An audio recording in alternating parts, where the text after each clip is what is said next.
کی ایک اور چیز بھی یہ رہی ہے کہ وہ کسی نہ کسی طریقے سے انڈین جموں اینڈ کشمیر میں اریسٹ ہوئے ہیں اور وہاں پہ جیلوں میں رہے اور مختلف طریقوں سے رہا ہو کے آئے. تو ظاہر ہے وہ ایک طریقے سے آپ یوں سمجھ لیں کہ very high profile top level militant ہیں جو مختلف آرگنائزیشنز کے ہیڈز ہیں یا ان کے سیکریٹری جنرلز ہیں. یہی بات ہم آج سے جو ہے وہ 1.5 سال پہلے کہتے تھے کہ اس ملک کے اندر آپ یہ جو کھیل کھیل رہے ہیں کہ ایک طرف تو آپ کا ایک پرائم منسٹر ہے جس کو آپ نے ذلیل و خوار کر کے دھکے دے کے ملک سے باہر پھینکا اور دوسرے کو آپ جو ہے وہ اس طرح کا پروٹوکول دے رہے ہیں.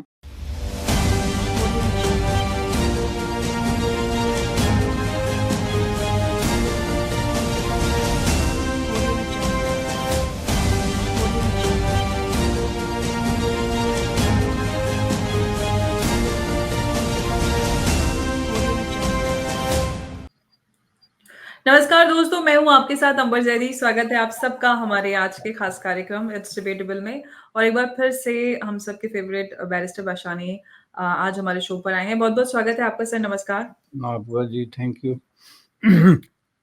سر، یونائیٹڈ نیشنز سیکیورٹی کونسل میں ایک بار پھر سے پاکستان اور بھارت کے بیچ کشمیر مدعے کو لے کر آمنا سامنا ہوا اور جو بھارت کے پرتیندھی تھے انہوں نے جو پاکستان کی طرف سے بات رکھی گئی کشمیر کو لے کر اس پہ جواب دینا، اس پہ توجہ دینا انہوں نے بہتر نہیں سمجھا اور کہا کہ ہم ان کو اس لائق نہیں سمجھتے کہ جواب دیا جائے. Actually United nation security council میں بات مڈل ایسٹ کے مدعے کو لے کر ہو رہی تھی، آتنکواد کو لے کر. وہاں پر پاکستان کی طرف سے کہا گیا کہ کشمیر میں بھی غازہ جیسے ہی حالات ہیں اور بھارت نے یہ وہ جو راگ پاکستان الاپتا ہے. واپس سے ابھی ہم نے نواز شریف کی واپسی دیکھی. انہوں نے کہا کہ ہم ایک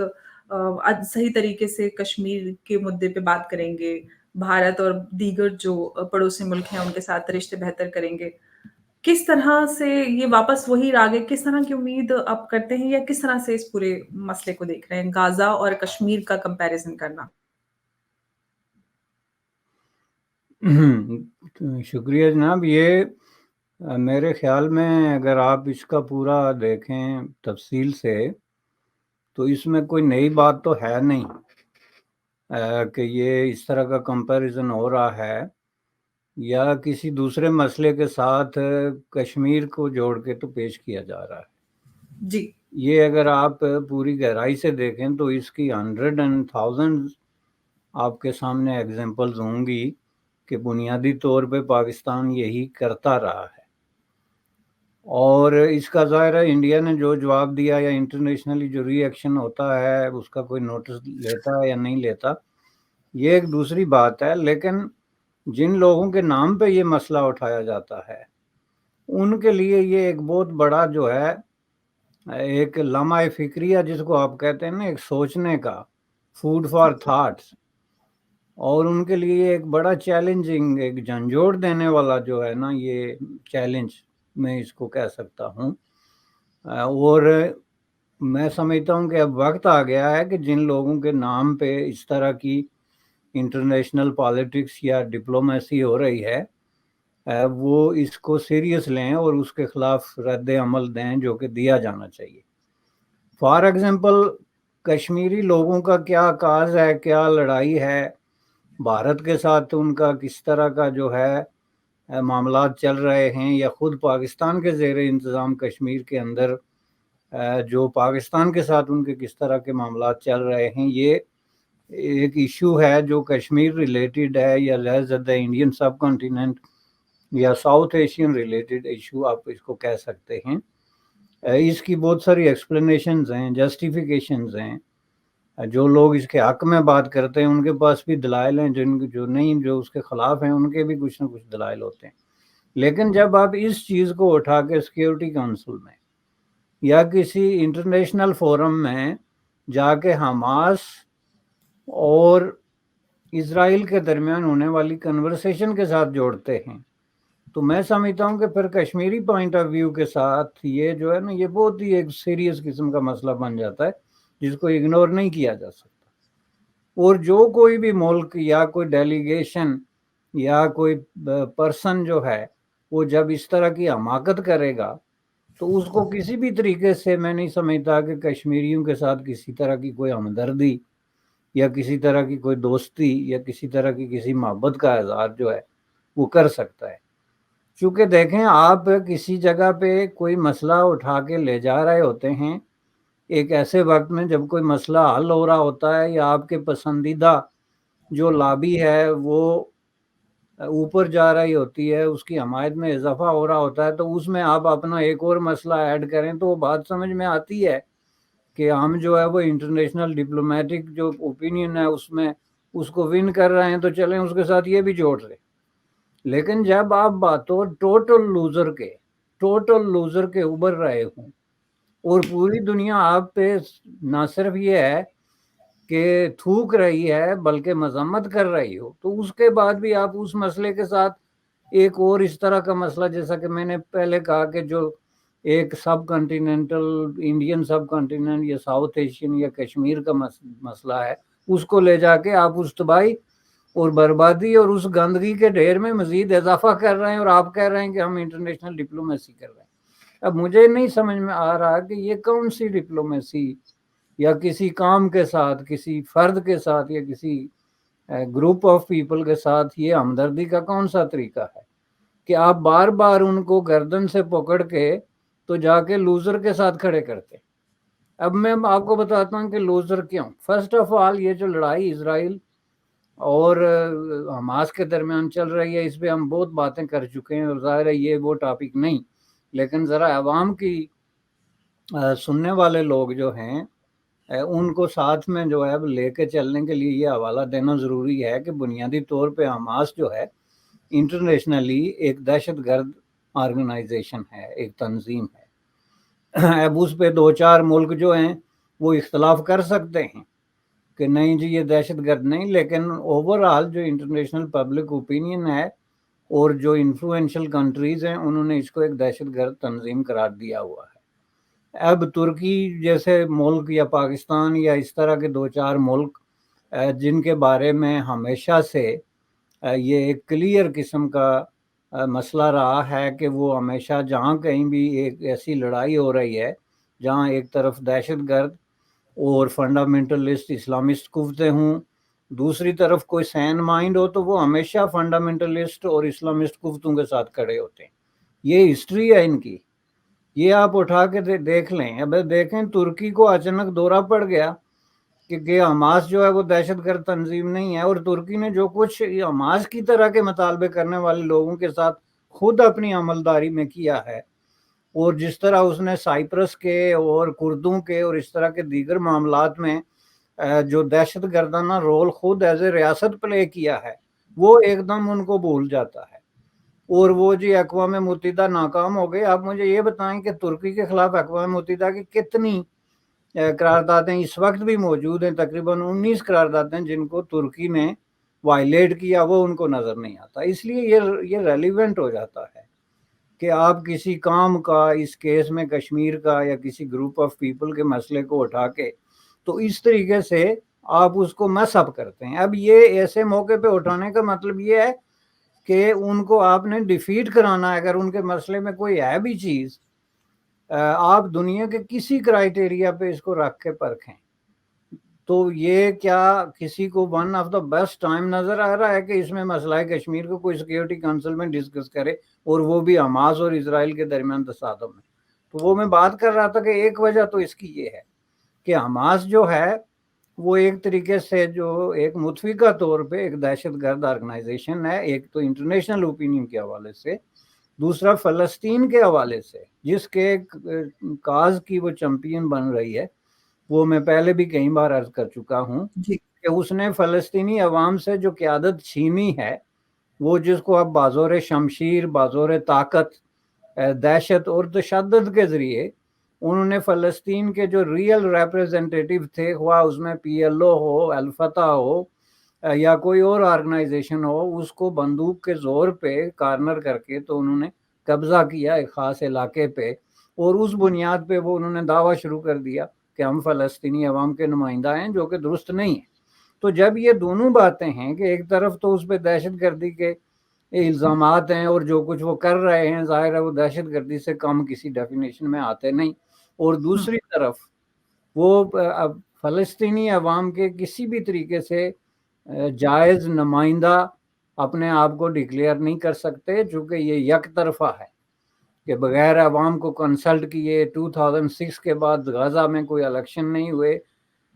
پیلسٹائن کی جو پوری ٹیریٹوری کو لے لیں یا جو لوگ باہر ہیں ان کو کبھی کنسلٹ ہی نہیں کیا گیا کہ وہ اس طرح کی کسی آرگنائزیشن کو حمایت کرتے ہیں۔ تو اس میں ایک ڈسپیوٹ میں آپ لے آ کے تو آپ نے کشمیر رکھ دیا۔ اس کو میں تھوڑا سا ایکسپینڈ کر کے آپ کو بتاتا ہوں نا۔ یہ کیا ہے کہ اس وقت اگر آپ دنیا میں بنیاد پرست قوتوں کے ساتھ کھڑے ہونا چاہتے ہیں، جیسا کہ پاکستان اور ترکی نے انتخاب کیا ہے یا کچھ اور ملکوں میں، یا آپ اس وقت جو اسلامسٹ کازز ہیں اگینسٹ سیکولرزم، اگینسٹ ڈیموکریسیز اور اگینسٹ فارورڈ لوکنگ کنٹریز کے، خواہ وہ اس میں اسرائیل ہو، یونائٹڈ اسٹیٹ آف امریکہ ہو، انڈیا ہو یا کوئی اور کنٹری ہو جو اس ڈیفینیشن میں آتی ہو، اگر آپ اس کے خلاف کھڑا ہونا چاہتے ہیں تو اس حوالے سے اس کا مطلب یہ ہے کہ آپ کسی بہت بڑی جو ہے وہ یا تو لوزر مینٹالٹی کے وکٹم ہو چکے ہیں، یا آپ کسی بہت بڑی لابی کا حصہ ہیں جو جان بوجھ کے تو اس طرح کے ایشوز کو اٹھا کے، جن کا نہ کوئی حل ہے نہ اس کو حل کیا جا سکتا ہے، تو اس کو اٹھا کے تو دنیا میں پیس جو ہے اس کو سبوٹاج کرنے، پیس کی کوششوں کو سبوٹاج کرنے اور دنیا میں ایک طرح کی افراتفری اور قیاس کی سچویشن پیدا کرنے کے لیے یہ کام کر رہے ہیں۔ چونکہ ظاہر ہے کہ اس وقت سچویشن یہ ہے کہ ایک سیدھا سیدھا جھگڑا اتنے بڑے پیمانے پہ ہوا جس میں اسرائیل اور حماس کا، اس کو اٹھا کے اب سیکیورٹی کونسل میں لے گئے، اس میں آپ کو انٹرنیشنل برادری کی زیرو حمایت حاصل ہے، اس میں جتنی قراردادیں آئی وہ بیٹ ہو گئی، یا اس کے خلاف جتنی قراردادیں آئی وہ اپروو ہو گئی۔ تو ایسے موقع پہ آپ اسی طرح کا ایک اور مسئلہ اٹھا کے اسی ٹیبل پہ اسی سانس میں رکھ رہے ہیں، تو اس کا مطلب یہ ہے کہ آپ جو ہے وہ کشمیری عوام، ان کی کوئی اگر جسٹیفائیبل جدوجہد ہے، ان کا کوئی جائز مطالبہ ہے اس میں اور دہشت گردی میں کوئی فرق کرتے ہی نہیں ہے۔ اور پھر اس کا مطلب ہے کہ ہماری یہ لانگ سٹینڈنگ قسم کی جو پوزیشن رہی ہے کہ پاکستان بنیادی طور پہ کشمیر میں اسلامسٹ فنڈامنٹلسٹ قوتوں اور جہادی قوتوں اور دہشت گردوں کے ذریعے صرف جو ہے وہ انڈین سب کانٹیننٹ میں پیس کو تار پیڈو کر رہا ہے۔ اس کا مقصد کوئی مسئلہ نہ حل کرنا ہے، نہ مسئلہ کشمیر اگر اس کو آفر بھی کی جائے کہ حل کریں تو وہ حل کرے گا۔ ہم نے دیکھا کہ تاریخ میں کئی دفعہ پاکستان کو اس طرح کی آفر ہوئی ہے کہ یہ مسئلہ ہم حل کرتے ہیں، جو کہ بیک فرام پنڈت جواہر لال نہرو سے لے کے ایون لارڈ ماؤنٹ بیٹن سے لے کے جب وہ لاہور خود آ کے تو اس نے قائد اعظم محمد علی جناح سے ملاقات کی، اس وقت سے لے کے اب پہلے وہ ساری آفرز دیکھیں جو ٹیبل پہ رکھی گئی کہ ہم مسئلہ کشمیر حل کرتے ہیں۔ اس کے بعد یونائٹڈ نیشن کے اندر جتنی دفعہ جو ہے وہ قراردادیں ایون پاکستان کے بھی آپ پہ، خواہ وہ چائنا نے پیش کی ہے یا بیلجیم نے پیش کی ہے یا ارجنٹینا نے پیش کی ہے، ان قراردادوں کو جس طریقے سے پاکستان نے اس کی نفی کی یا اس کو تسلیم نہیں کیا، تو یہ سارے فیکٹس اور فگرز بتاتے ہیں کہ Pakistan is not interested in resolving Kashmir issue, بلکہ یہ اس کے پاس ایک پوائنٹ آ گیا ہے جس کی بنیاد پہ وہ انڈین سب کانٹیننٹ میں ایک کنٹینیو جو ہے جو امن کے خلاف ایک سازش ہے، ایک کنسپیریسی ہے، اس کا حصہ بن رہا ہے۔ اور اب یہ اس کا سب سے بڑا ثبوت ہے۔ اس میں جو ہے ظاہر ہے کہ آپ جب کبھی بھی انٹرنیشنلی کسی مسئلے کو حل کرانا چاہتے ہیں نا، تو آپ تو ایسے وقت کا انتظار کریں گے جب حالات فیوریبل ہوں گے، دنیا میں کوئی ایک دو کنٹریز ایسی ہوں گی جو آپ کی حمایت کر سکتی ہیں، یا دنیا کی اوپینین سے آپ کو کچھ ایسا لگتا ہے۔ اب یہ کون سا موقع ہے جس میں کہ آپ حماس کے ایشو میں اتنے بڑے لوزر کے طور پہ ابھر کے، چونکہ جو ہے وہ سامنے پاکستان کی اٹیمپٹس جو ہیں وہ سعودی عرب کے ساتھ مل کے تو اسلامک کوآپریشن آرگنائزیشن کا اجلاس بلانے سے لے کے یونائٹڈ نیشن تک جو پاکستان اس کا حصہ رہا ہے، اور یہ بنیادی طور پہ ایک لوزر کا رول ہے۔ اب میں آپ کو بتاتا ہوں کہ اس کو انہوں نے وہاں تک ہی محدود نہیں کیا۔ اب اس میں یہ بھی ہے کہ یہ جو پاکستان کے زیر انتظام علاقہ ہے، اس کے کوئی 15 جو ممبران ہیں آف